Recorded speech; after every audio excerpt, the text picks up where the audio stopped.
Indian troops, in their unabated acts of state terrorism, martyred 33 Kashmiris from the January to June this year in occupied Kashmir.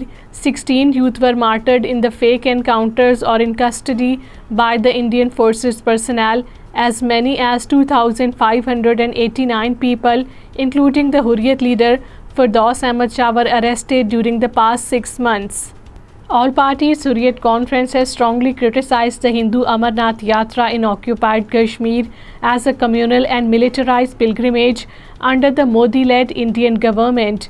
APHC spokesman Advocate Abdul Rashid Minhas, in a statement in Srinagar, highlighted the stark contrast between the freedom granted to the Hindu gatherings and the severe restrictions imposed on the Kashmiri Muslim events in the occupied territory. Youth Forum for Kashmir, in collaboration with the Radio Pakistan, organized a special session dedicated to the raising awareness and support for the victims of the sexual violence in occupied Kashmir.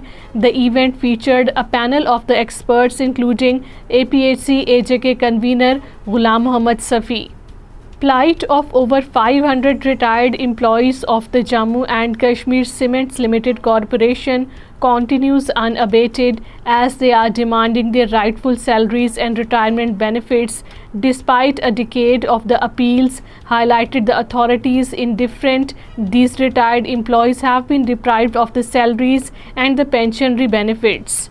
Narendra Modi-led Indian government has intensified its campaign of the seizing properties belonging to the Kashmiris, with the latest victims being two Muslim residents of the Samba district.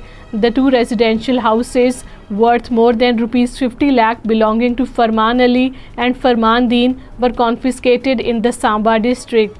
A policeman died in a road accident in the Srinagar district.